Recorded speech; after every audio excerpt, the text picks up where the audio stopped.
ক্ষমতা তুমি কার? বাংলাদেশে এই প্রশ্ন এখন সবচেয়ে বড় প্রশ্ন। ইউনূসের হাতেই দেশের সকল ক্ষমতা নাকি সেনাপ্রধান জেনারেল ওয়াকারের হাতে? আমার বিশ্লেষণ বলছে এই মুহূর্তে এই দুজনের কারো হাতেই বাংলাদেশের ক্ষমতা নেই। ক্ষমতার কেন্দ্র এই দুজনের হাত ছাড়া হয়ে বিভিন্ন পকেটে চলে গেছে এবং সেই পকেটগুলো চালাচ্ছে নানা বিদেশি চক্র, দেশি চক্রও আছে। চলুন বিষয়টা আরো বিস্তারিত আলাপ করে দেখা যাক। কোনো খবর যে বাংলাদেশ এখন এক গভীর রাজনৈতিক, সামাজিক, রাষ্ট্রিক সংকটের ভিতর দিয়ে যাচ্ছে। উপরে যতই শান্ত দেখাক না কেন, বাস্তবটা হলো দেশটি কার্যত নিয়ন্ত্রণহীন। কে দেশ চালাচ্ছে, কোথা থেকে নির্দেশ আসছে, কোন শক্তি কাকে ব্যবহার করছে, এই প্রশ্ন এখন শুধু জনতার নয়, রাষ্ট্রযন্ত্রের ভেতরেও ঘুরপাক খাচ্ছে। দুটি প্রশ্ন দিয়ে শুরু করি। প্রথম প্রশ্ন হলো দেশটা চালাচ্ছে কে, আর দ্বিতীয় প্রশ্ন হলো ইউনূস নাকি ওয়াকার। কারণ বাংলাদেশের মতো দেশ আসলে চলে সিভিল মিলিটারির যৌথ ক্ষমতা চর্চায়। বিশেষ করে রাজনৈতিক দলগুলোর হাতে যখন ক্ষমতা থাকে না, তখন এই সিভিল মিলিটারি কেসই সর্বেসর্বা হয়ে বসে। কিন্তু এখন কি ওয়াকার বা ইউনূসের দেশ শাসনের কোনো নিশানা দেখতে পাচ্ছেন কেউ? শেখ হাসিনার পতনের পর 1 বছর পেরিয়ে গেছে। অন্তর্বর্তী সরকারের প্রধান উপদেষ্টা ডক্টর মোহাম্মদ ইউনূস যেভাবে দেশ চালাচ্ছেন, তাতে এখন তার কর্তৃত্ব কতটা বজায় আছে সে প্রশ্নের উত্তর আপনারা ভালো করেই জানেন।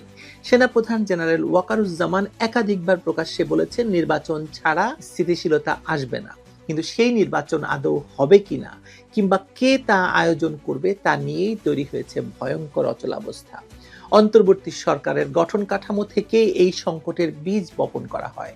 ক্ষমতা ভাগাভাগির বদলে তা পরিণত হয় ক্ষমতাহীনতার লড়াইয়ে। প্রশাসন, সেনা এবং গোয়েন্দা মহলে এখন স্পষ্ট বিভাজন।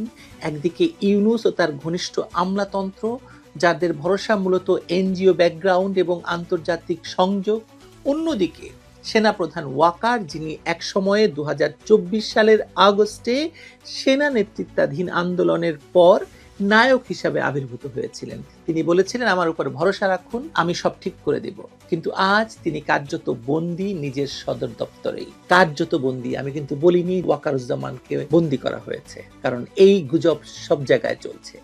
বিশ্লেষকরা বলছেন দেশের নিয়ন্ত্রণ আসলে কারো হাতে নেই। জেনারেল ওয়াকার বলছেন নিরপেক্ষতার কথা, নির্বাচনের কথা, কিন্তু তাকেই জানানো হচ্ছে তিনি যেন কোথাও না যান, কোনো বৈঠক না করেন। ইউনূস বিদেশিদের জন্য রাষ্ট্রের ফেস, কিন্তু নির্দেশ অন্যত্র থেকে আসে। প্রশ্নটা এখানেই, এই অন্যত্র আসলে কারা? বাংলাদেশ আজ ভূ রাজনৈতিক প্রতিযোগিতার সবচেয়ে স্পর্শকাতর জায়গায় দাঁড়িয়ে আছে। ওয়াশিংটন, ইসলামাবাদ, নয়াদিল্লি, 3 দিক থেকেই চাপ আসছে, তবে প্রভাবের রেখা স্পষ্ট নয়।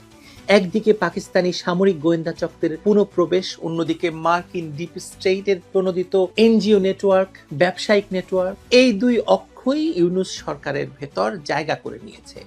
নামমাত্র বাংলাদেশের সিভিল প্রশাসন চলছে, কিন্তু সিদ্ধান্তগুলো আসছে ঢাকার বাইরে থেকে। ইউনূস যখন ভাবলেন তিনি গ্লোবাল গ্রহণযোগ্যতার নিরাপদ ছাতার নিচে আছেন, তখন বাস্তবে সেই ছাতা তাকে ঢেকে রাখেনি, বরং তাকে ব্যবহার করেছে মাত্র। মার্কিনী রণতরী এসে ভিড়েছে বঙ্গোপসাগরে, কিন্তু তা বেশি দিন থাকেনি।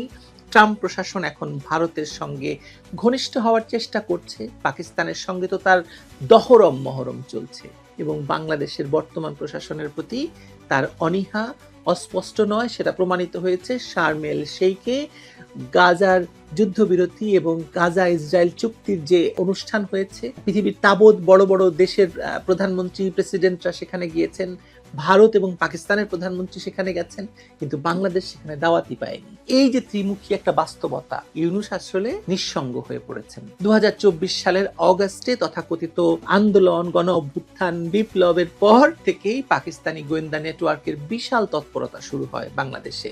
তাদের কৌশল ছিল পুরনো, ধর্মীয় শক্তিকে ব্যবহার করে রাজনৈতিক নিয়ন্ত্রণ নেওয়া। জামায়াত শিবিরের পুনর্বাসন, ইসলামী ছাত্র শিবিরের পুনরুজ্জীবন এবং ভারত বিরোধী জাতীয়তাবাদী স্লোগান সবকিছুই পাকিস্তানি ছকের অংশ। ইউনূস প্রশাসন এই চক্রকে ঠেকাতে চায়নি, বরং এমনভাবে ব্যবহার করেছে যে মনে হয়েছে তারা ক্ষমতার অংশীদার। এখন তারা ইউনূসকে খেয়ে ফেলতে চাইছে। রাষ্ট্রীয় নিরাপত্তা আজ সেই চক্রের পুরো দয়ার উপর নির্ভরশীল হয়ে দাঁড়িয়েছে। এই যে রজার রহমান ওরফে খলিলুর রহমান তাদের নেতৃত্ব দিচ্ছেন এই নিরাপত্তা বিষয়টিকে, এবং এই রজার রহমান এবং জেনারেল ওয়াকারের মধ্যে দ্বন্দ্বটাই আসলে মূল দ্বন্দ্ব। এই প্রথম বাংলাদেশের 54 বছরের ইতিহাসে সেনাবাহিনীর উপরে এমন একজনকে বসানো হয়েছে যার নাম ধাম পরিচয় আমরা কেউ জানি না, যিনি পালিয়ে যান, যিনি নিজের আত্মপরিচয় গোপন করে রজার রহমান হয়ে যান এবং তার বিরুদ্ধে খুনের অভিযোগ পর্যন্ত রয়েছে। আর জেনারেল ওয়াকারের হাতে এখন শুধু আনুষ্ঠানিক কর্তৃত্ব আছে, বাস্তব শক্তি কতটুকু আছে সেটা প্রশ্নবিদ্ধ।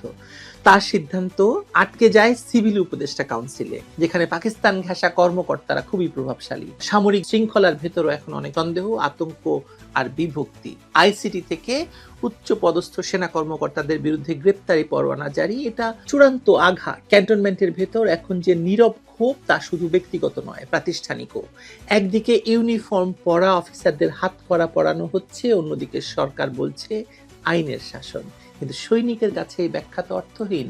তারা দেখছে রাষ্ট্র তাদের ইজ্জত রক্ষায় আর পাশে নেই। জেনারেল ওয়াকার জানেন, একবার সেনাবাহিনীর মনোবল ভেঙে গেলে দেশ আর টিকবে না। তিনি নিরপেক্ষতা বজায় রাখার চেষ্টা করছেন, কিন্তু তা এখন আর তার একমাত্র বেঁচে থাকার উপায়। আসলে তার হাতে আর কোনো কার্ড নেই। তিনি তার টেক্কা মেরে দিয়েছেন আগেই, এবং সেটা ভুল টেক্কা ছিল, বোঝাই যাচ্ছে। ধরুন কর্নেল ওলি আমাদের একটা মন্তব্যর কথা যদি ধরি আমরা, তিনি বলেছেন ইউনূসকেও হয়তো পালাতে হবে হাসিনার মতো। আমার তো মনে হয় রোম থেকে ফিরে এসে এই বাস্তবতার মুখোমুখি ইউনূসকে হতে হবে, এবং এই বাস্তবতা নিয়েই ইউনূসকে টিকে থাকতে হবে যে কদিন তিনি টিকে থাকেন বাকি দিনগুলি। দেশের অর্থনীতি টালমাটাল, ব্যাংক খাত ভেঙে পড়েছে, ব্যাংকে নাকি 5,000 টাকাও তুলতে পারছে না মানুষ। বেকারত্ব বাড়ছে এবং প্রশাসনের ভেতর ভয়। ইউনূসের চারপাশে যারা আছেন তারা মূলত এনজিও প্রজেক্টে অভ্যস্ত লোক, রাষ্ট্র পরিচালনায় তারা সম্পূর্ণ অদক্ষ। তিনি আন্তর্জাতিকভাবে সভা করেন, কিন্তু দেশের মাটি হারাচ্ছেন প্রতিদিন। বাংলাদেশের ডিপ স্টেট এখন বহু স্তর বিশিষ্ট। একদিকে পাকিস্তানি ইন্টারেস্ট, অন্যদিকে মার্কিন ডিপ স্টেটের নেটওয়ার্ক, এনজিও নেটওয়ার্ক এবং অস্ত্র অর্থের যোগানদাতা হিসাবে 2024 সালে যারা ক্ষমতায় বসিয়েছে তারা এখন ক্ষমতার ভাগ চায়। মাঝখানে কি স্থানীয় রাজনৈতিক ইসলাম, পলিটিক্যাল ইসলাম, জঙ্গিবাদ এবং তাদের ক্ষমতার দখলের স্পৃহা। ইউনূস এর মধ্যে একটা চেহারা মাত্র, প্রতীক বা চালক নন কোনোভাবেই। তাহলে কে চালাচ্ছে দেশ বলেন তো? ইউনূস না চালান, ওয়াকার যদি নিয়ন্ত্রণহীন হন, তাহলে কে চালাচ্ছে দেশ? এই প্রশ্নের উত্তর খুঁজতে গেলে দেখা যায় ক্ষমতার আসল রূপরেখা এখন শ্যাডো গভর্নমেন্টের হাতে, মানে ছায়া সরকারের হাতে। একটি যৌথ কাঠামো আছে যেখানে পাকিস্তানি সামরিক গোয়েন্দা, জামায়াত শিবির নেতৃত্ব এবং কিছু বিদেশি স্ট্র্যাটেজিক অ্যাডভাইজার মিলে দিক নির্দেশনা দিচ্ছে। তারা ইউনূসকে ব্যবহার করছে বৈধতার প্রতীক হিসাবে, ওয়াকারকে রাখছে নিয়ন্ত্রিত নিরাপত্তার চেহারা হিসাবে। বাংলাদেশের এই অবস্থা কেবল অভ্যন্তরীণ প্রশাসনিক সংকট নয়, এটি এক ভয়াবহ মানবিক বিপর্যয়ের শুরু। অর্থনীতি, শিক্ষা, এমনকি জাতীয় মর্যাদা সব জিম্মি হয়ে পড়েছে এমন এক জোটের হাতে বা এমন এক গোষ্ঠীর হাতে যারা মূলত দেশের স্বার্থ দেখে না। তারা তাদের স্বার্থ দেখে, ক্ষমতার স্বার্থ দেখে এবং দেখে বিদেশিদের স্বার্থ। তার মানে হলো আজ বাংলাদেশের রাষ্ট্রীয় ক্ষমতা এক ভাঙা দোলনার মতো। আপনি দোলনা দেখেছেন না, বাচ্চাদেরকে দোলায় যে? একদিকে ঝুঁকে পড়ছে ইউনূসের দুর্বল বেসামরিক সরকার, অন্যদিকে ওয়াকারের নিঃশব্দ সেনাতন্ত্র, মাঝখানে সক্রিয় সেই অদৃশ্য হাত যারা উভয় পক্ষকে ব্যবহার করছে, দোলনাটাকে দোলাচ্ছে নিজেদের ভূরাজনৈতিক স্বার্থে। ওয়াকার বেঁচে আছেন কিন্তু নড়তে পারছেন না, ইউনূস ক্ষমতায় আছেন কিন্তু কিছুই করতে পারছেন না। এই দুয়ের মাঝখানে বাস্তবে ক্ষমতা চলে গেছে এমন এক ভয়ঙ্কর গোষ্ঠীর হাতে যারা বাংলাদেশের ইতিহাসের বাইরে থেকেও আজ তারা নিয়তি নির্ধারণ করছে আপনার বাংলাদেশিদের বা বাঙালির। এই মুহূর্তে বাংলাদেশের রাজনীতি শুধু নয়, একদম রাষ্ট্রটা শেকড়হীন কচুরি পানার মতো ভেসে বেড়াচ্ছে। প্রশ্ন হলো ভাসতে ভাসতে দেশটি কোথায় যাবে? বঙ্গোপসাগরে নাকি হিন্দুকুশ পর্বতের দিকে? আপনার কি মনে হয় দেশের নদীগুলোতে যে সব সময় কচুরি পানা ভাসে তারা আসলে কোথায় যায়? আমি একটি মেটাফোর এখানে দিচ্ছি, বাংলাদেশের সঙ্গে কচুরি পানার তুলনা করছি।